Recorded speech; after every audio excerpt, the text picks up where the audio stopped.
It was a gamble unlike any that we've seen so far in the Ukraine war. On August 6th, Ukraine sent a small contingent of soldiers into the Russian region of Kursk. Early reports suggested that anywhere between 300 and 1,000 soldiers had crossed the border, having broken through the poorly defended Russian fortifications on the front lines to make the journey. Since then, Ukraine has kept pushing. Its soldiers continue to move through Kursk, with some even making their way to Belgorod, and the entire complexion of the Ukraine war has changed. For the first time, Russia is being forced to defend itself on its own territory, a situation that seemed unfathomable in February 2022, when the entire world was shaken by President Vladimir Putin and his special military operation. Ever since that Kursk invasion, there's been a key question circulating in the media and among Ukraine's allies. Why? Ukraine's capture of Russian territory in Kursk isn't so much about holding Russian land as it is about changing Russia's entire approach to the war. After all, it's forced Putin to pull troops out of vital areas in Ukraine to defend Russia, which is a situation that will only benefit Ukraine as the war takes its next dramatic turn. But before we get into Russia and Putin's decision to pull his units out of Ukraine, let's dig a little deeper into what's happening in Kursk right now. In an interview with the BBC on August 13th, a Ukrainian soldier named Tomasz explained some of what happened on August 6th. "We had orders to come here, but we didn't know what they meant," he said while drinking coffee at a gas station inside Kursk. Those orders were surprisingly simple. The evening of August 6th saw a small contingent of Ukrainian troops cross the border between Ukraine and Russia, entering the region of Kursk. Since then, the Ukrainians have advanced rapidly. Those early incursions saw it seize 28 settlements, as confirmed by Russia's Ministry of Defense, as well as the Sudza gas metering station. Owned by Gazprom, which is Russia's largest energy supplier, that station transmits Russian natural gas to the rest of Europe. It's a key part of the country's European energy infrastructure, and now it's under Ukrainian control. Though, as Gazprom itself claims, the emerging satellite imagery of damage to the station doesn't mean that Ukraine has destroyed it. Yet. "We suppressed the enemy's means of communication and surveillance in advance to clear the way," continued Tomasz, who remarked that the entire operation was far simpler than he would have thought. Those comments have been echoed in photos and video footage that have started emerging on the Telegram social media platform in the days since the initial invasion. One such video shows a soldier who claims that months of planning went into the operation, with its goal being to force Russia to move troops to other parts of the front lines. "The element of surprise worked," claims the soldier in the clip. "We entered easily, with little resistance. On August 6th, the first groups crossed at night in several directions.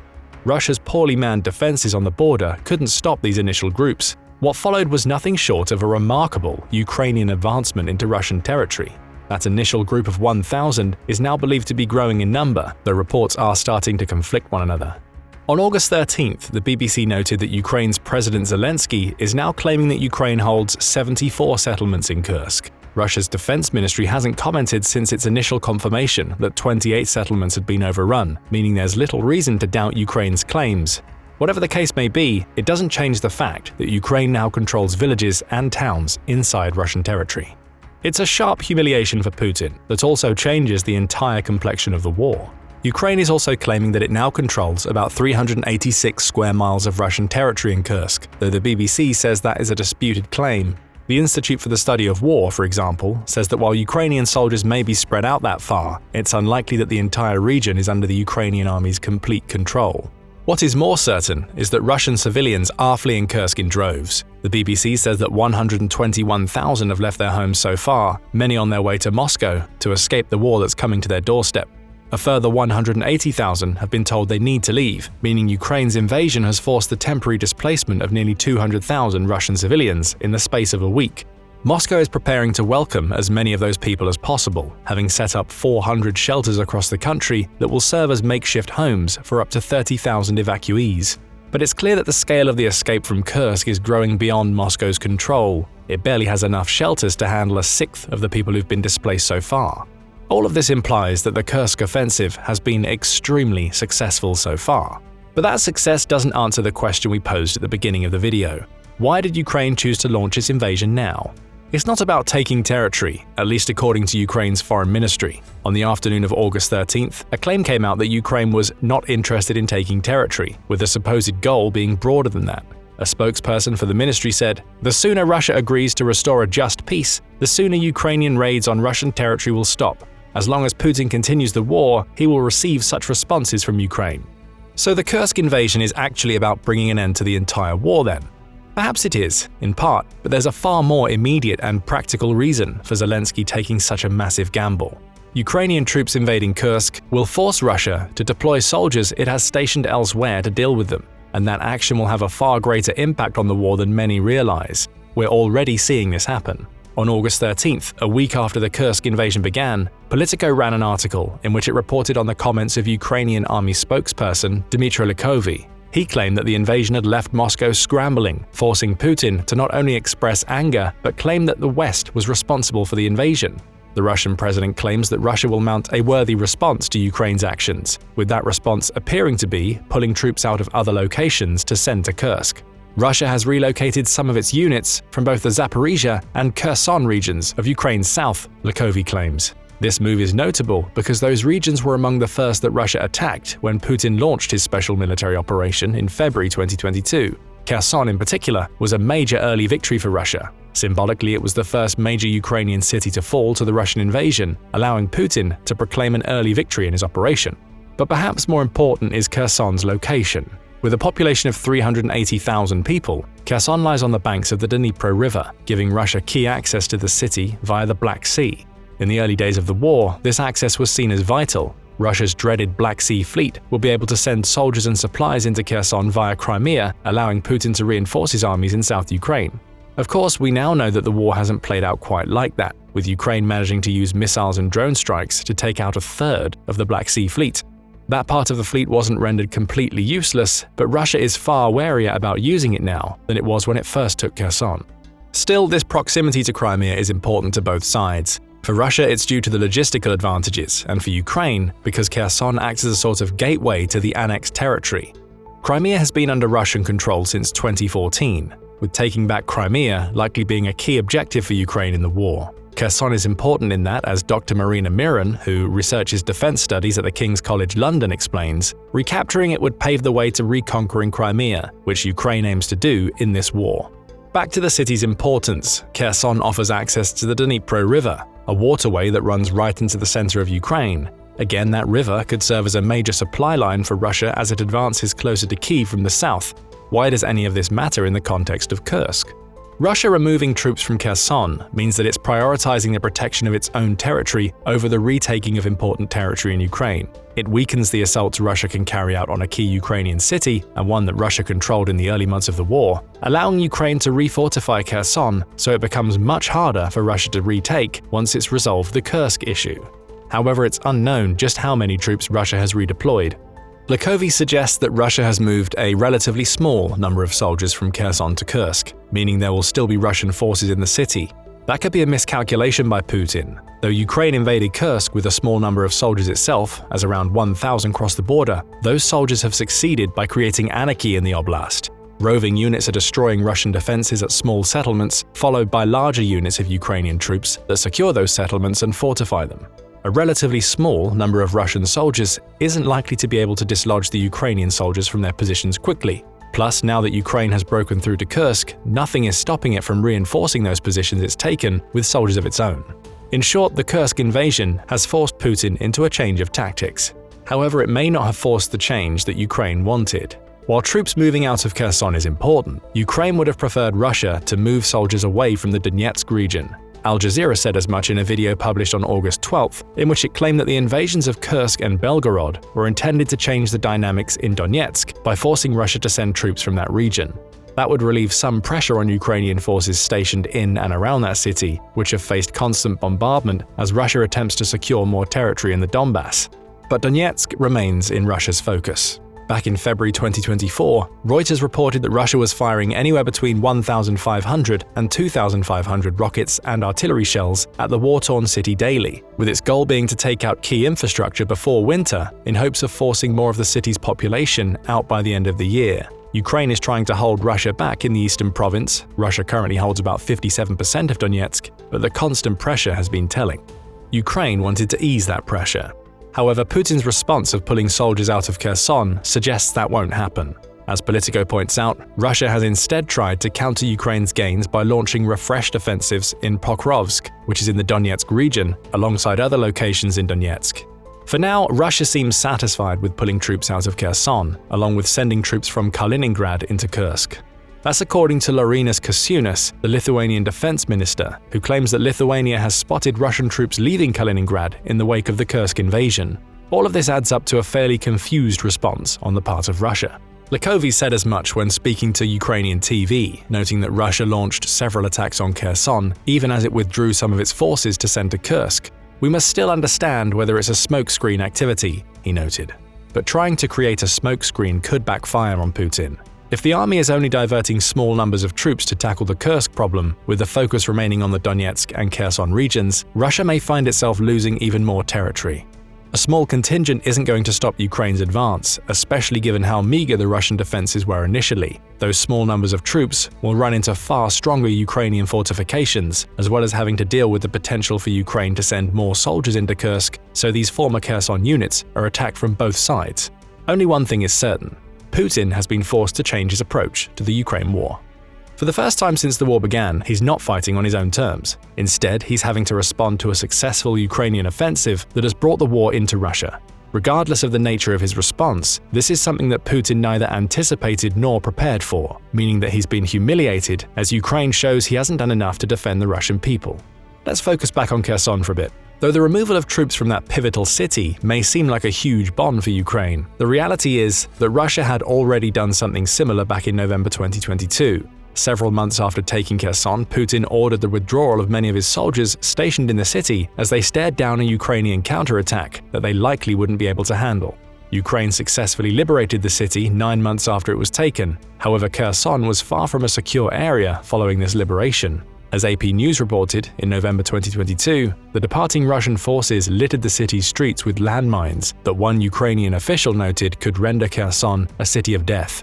Mikhailo Podolyak made those claims, and another that would turn out to be prescient. Russia would start shelling Kherson intensely after it relocated its troops to the other side of the Dnipro River. That's exactly what happened. As CNN reported in February 2024, the successful liberation of Kherson by Ukraine didn't result in the city becoming a safe haven for its people or a location from which Ukraine could organize attacks against Russian positions in the south. The shelling that Podolyak predicted soon came, with residents describing the level of drones and artillery pounding away at the city to be at the worst levels they'd seen since the beginning of the war. The Dnipro riverside is now lined with trenches, and the endless storm of artillery has left Kherson a broken husk, where broken glass and destroyed buildings line the streets. Pessimism has reigned in Kherson for 2 years. CNN reports that repair workers have taken to making dark jokes, with one saying his team celebrated the 10,000th window they'd boarded up in the wake of the Russian attacks. Kherson may not have become the city of death that Podolyak envisioned in terms of Russian landmines, but Russia has spent almost the entire war ensuring that the city would have no chance of recovery following its forced withdrawal in November 2022. All of which brings us back to the Kursk invasion. Perhaps now we're starting to see more of Ukraine's strategy crystallizing. Zelensky made a huge gamble when he okayed the Kursk invasion. He bet that Russia would be able to do little to stop his soldiers from entering Russian territory and, crucially, that he wouldn't face any blowback from the West for taking the war into Russian territory. The gamble paid off. Ukraine is in Russia, and the West isn't telling Zelensky that his soldiers need to leave. The success of that gamble has forced Putin to rethink his strategy. That's evident in the troop diversions we've spoken of. Russia is weakening its position in Kherson to send troops into Kursk. That's ideal for Zelensky, as Ukraine only intends to hold Russian territory for as long as is needed to achieve its own aims. With Russian soldiers leaving Kherson, perhaps now could be a time for Ukraine to consolidate its position in that city properly and prepare to defend it against future Russian attacks. There's also the Donetsk region to consider. Yes, Zelensky would have liked to see Russian soldiers diverted from that region in response to the Kursk invasion, but that hasn't happened. Yet. Given that we don't know just how many soldiers Putin is sending to Kursk, it's still very possible that Ukraine could fend off the initial Russian response, forcing Russia to divert troops from elsewhere. If Zelensky's luck holds out, that elsewhere could be Donetsk, which would again afford Ukraine time to not only refortify, but to potentially launch counterattacks against weakened Russian forces. But Ukraine may have had other goals with the Kursk invasion. Disrupting Russian logistics could be one of them. As part of the newest invasion, Ukraine has seized a key Russian gas transmission station. It's also taking territory through which Russia might have sent reinforcements into Donetsk. Now around 200,000 people are being evacuated from Kursk, with the region becoming far less useful to Putin. As the Kyiv Independent points out, the incursion could also halt cross-border attacks from Kursk, allowing Ukrainian soldiers to not only regroup but also redeploy closer to Donetsk to shore up Ukraine's defenses. That means 2 more goals may have been achieved. Even if Russian soldiers aren't pulled from Donetsk, Ukraine has made it much more difficult for Russia to send reinforcements into the region. And with Russia now trying to retake Kursk rather than fight Ukraine on its own territory in the north, Ukraine can send more soldiers to Donetsk. If nothing else, the invasion has forced a stretching of the front lines. That's according to ABC News, which wrote that Zelensky's decision to invade Kursk was a bold gamble, given that he was encroaching on the territory of a nuclear-armed country. A country that's made multiple threats to use tactical nukes in Ukraine. Those threats haven't come to fruition, with Putin only able to muster a meager response to the Ukrainian incursion. Evacuations and troop diversions, rather than a nuclear holocaust, have been the results. That's yet another way that Zelensky's big gamble has paid off. It's shown that crossing the final red line and invading Russia doesn't come with the repercussions that Putin claimed it would. Whatever happens in Kursk from this point forth, Ukraine has achieved a symbolic victory against Putin. It's demonstrated that there is a far lighter bite behind the Russian president's nuclear barking, which opens the door for future incursions into Russian territory. It also shows the rest of Europe that Ukraine is still worth backing in this war, and that Russia may not present the level of threat many believed it did in the past. A chink in Putin's armor has been revealed, with the strongman of Russian politics being shown as somebody who doesn't always back up his word. That's not the only chink that Zelensky's gamble revealed. The mere fact that Ukraine was able to launch the Kursk invasion in the first place shows the strategic weakness of the Russian approach to the war. So focused was Putin on achieving his objectives in Donetsk that he failed to secure the front lines in North Ukraine. Arrogance may have played a part here. Putin likely didn't anticipate that Ukraine would even consider an invasion into Kursk or any other Russian territory, leading him to dedicating just enough to the northern front lines to occupy Ukraine in its own territory. That approach has clearly backfired. With Ukrainian forces now in Kursk, the war's front lines have been expanded and stretched, with the result being what we're currently seeing. Russia is having to weaken its positions elsewhere to handle the Kursk problem. Of course, there's a wrinkle to this strategy. Stretching the front lines has just as much of an impact on Ukraine as it does on Russia. Ukraine's commander of the 14th Regiment of Unmanned Drones, identified only through his code name of Charlie by ABC, says as much. The stretching of the front line for us is also stretching the front line for the enemy, he claims. Only we have prepared for this operation in detail. The Russians were not prepared for this operation at all. In other words, Ukraine has accounted for the impact the stretching of the front lines will have. A metaphorical stacking of the deck in Zelensky's big gamble, resulting in the front line expansion working out in Ukraine's favor. There's another way that Zelensky's big gamble has proven to be a strategic masterstroke. It's resulted in the capture of several hundred Russian conscripts, many of whom were only recently installed in Putin's army. That's according to the live tracker Sky News has put in place following the initial Kursk invasion. On August 15th, it reported on claims from Zelensky that Ukraine had captured around 100 Russian prisoners of war during the previous 24 hours, with many dozens more having been caught between August 6th and 13th. That represents a more literal weakening of Russia's front line, as those are soldiers who will no longer be able to fight against Ukraine. Russia will have to replace those captured conscripts, which creates another explanation on why it's diverting troops away from Kherson and other regions to send to Kursk. Finally, there's the major propaganda victory Ukraine has achieved as a result of its Kursk invasion. On August 15th, Sky News published a report on the captured Russians, in which its reporters actually spoke to some of those who'd been captured. It described the detainees as generally being young conscripts, many aged between 19 and 21, who had absolutely no idea how to respond when Ukraine invaded. The men, who were unnamed and now shown in pictures, said that Ukraine's attack happened extremely quickly and they simply surrendered rather than fighting back. They claimed their families had no idea what had happened to them, with some expressing hope that their capture would lead to a prisoner exchange at some point. That's damaging to Putin in several ways. As Sky News points out, he said at several points during the war that conscripts wouldn't be sent near the front lines until they were more experienced. These captures refute that claim. Most people to whom Sky News spoke were young men recently conscripted and placed in vulnerable positions. Not only does this make Putin look like a liar, but it exposes weaknesses in his army. Are Russia's manpower issues so severe that it's being forced to use barely trained conscripts as the first line of defense against Ukrainian forces? The Kursk invasion would certainly suggest so. Worse yet for Putin, his reputation as a strongman has been damaged. That's according to Sky News security and defense editor Deborah Haynes, who says that it's become impossible for Putin to hide this invasion from the Russian people. For a politician, a former spy, who has spent his career building a reputation of being a strongman, to have his country invaded in this way, it must be a huge blow to President Putin. All of this leads us to a final question. What happens next? That question is difficult to answer. The odds seem high that Ukraine is going to fortify its positions in Kursk, ready to fight against the troops that Putin is diverting from Kherson. That fortification could result in more Russian losses, leading to more troop diversions. The longer Ukraine can hold the 74 settlements it's taken in Kursk, the more time it gives itself to take advantage of the stretching of the front lines.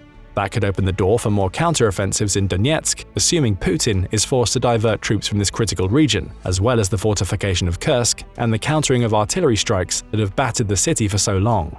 All that being said, Kursk wasn't the objective. It was a gamble played to perfection by Zelensky that's completely changed the layout of the war. Putin is now being forced to respond while facing the humiliation of being the first Russian leader since World War II to allow another country to invade Russian territory. In the end, the damage the Kursk invasion has caused to Putin may be just as valuable as the forcing of troops to relocate. But what do you think? What are the long-term ramifications of Ukraine's invasion of Kursk, and what do you make of Putin's response so far? Could the stretching of the front line open up opportunities elsewhere? Share your opinions in the comments below, and thank you for watching this video. Now go and check out the shocking results of Ukraine's invasion into Russia, or click this other video instead.